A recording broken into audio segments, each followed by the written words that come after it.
जैसे ही हम लोग के संज्ञान में आया, सारी पत्रावली उनका हम लोग तलब किए हैं और सारी पत्रावली को मुख्यालय पर भेजा गया है। जैसे ही पता चला उनके खाते को सीज करा दिया गया है, एटीएम भी लॉक करा दिया गया। वो हम तब से फोन स्विच ऑफ करके भगा हुआ है। यूपी स्वास्थ्य विभाग में साल 2016 की एक्सरे टेक्नीशियन भर्ती में बड़े फर्जीवाड़े का खुलासा हुआ। अर्पित सिंह पुत्र अनिल कुमार सिंह के नाम से 6 अलग अलग लोगों ने अलग अलग जिलों में फर्जी नियुक्तियां हासिल कर ली और दावा ये किया जा रहा है कि पिछले 9 सालों से सरकारी सैलरी भी धड़ल्ले से उठा रहे थे। हालांकि जांच सामने आने के बाद विभाग ने इन सभी 6 लोगों के खिलाफ मुकदमा दर्ज करते हुए सख्त कार्रवाई के आदेश दिए। इन्हीं 6 लोगों में से एक बलरामपुर में नौकरी कर रहा था, लेकिन जैसे ही उसे मालूम हुआ तब से वो फरार है। जांच से पहले बलरामपुर में अर्पित सिंह बतौर एक्सरे टेक्नीशियन पचपिड़वा सीएचसी पर कार्यरत था। जब इसकी जानकारी अधिकारियों को मिली तो फौरन सीएमओ डॉक्टर मुकेश रस्तोगी ने तत्परता दिखाते हुए उसकी सेवा अभिलेखों की जांच के लिए और मुख्यालय भेज दिया और मुख्यालय को भेजा। साथ ही आरोपी का बैंक खाता सीज करवा दिया गया। डॉक्टर मुकेश रस्तोगी ने बताया कि जैसे ही मामले की पुष्टि हुई, हमने कार्रवाई शुरू कर दी।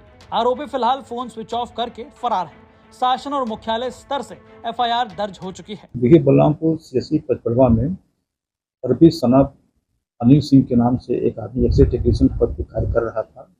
जैसे ही हम लोग के संज्ञान में आया, सारी पत्रावली उनका हम लोग तलब किए हैं और सारी पत्रावली को मुख्यालय पर भेजा गया है और साथ ही साथ जैसे ही पता चला उनके खाते को सीज करा दिया गया है, एटीएम भी लॉक करा दिया गया। वो हम तब से फोन स्विच ऑफ करके भगा हुआ है और शासन स्तर से भी और मुख्यालय स्तर से भी उनके खिलाफ एफआईआर भी दर्ज हो चुकी है और कार्रवाई उस पर की जा रही है। शासन सख्त है, ऐसे लोगों को बख्शा नहीं जाएगा।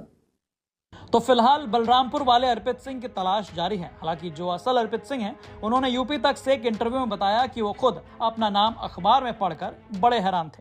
जी, मैं 5 सितंबर को सुबह जब फोटो उठा तो न्यूज़पेपर में ये खबर मैंने पहली पढ़ी। तो न्यूज़पेपर में भी मेरे नाम से ही निकला हुआ था कि 6 लोगों ने और ज्वाइन कर रखा है।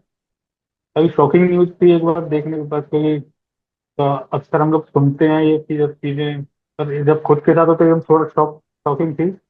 तो मैंने सीधे अपने अधिकारियों को सूचित किया इसके बारे में। 5 तारीख तक मेरे पास किसी का कोई कॉल नहीं, कोई कुछ नहीं। मैंने अखबार में सबसे पहले देखी थी। मैं बता देती, काफ़ी शॉकिंग न्यूज़ थी। पहले तो लगा कि बिलीव नहीं हुआ कि इस तरह का भी काम होता है।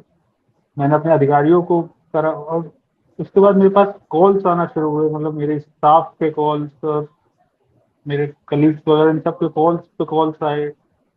घर से भी कॉल आया, एक्चुअली घर पे भी लोगों ने पढ़ा तो उन्होंने देखा। मतलब काफ़ी शॉकिंग न्यूज़ थी इस समय। आपको बता दें कि यूपी में समाजवादी पार्टी की सरकार के दौरान साल 2015 के आखिर में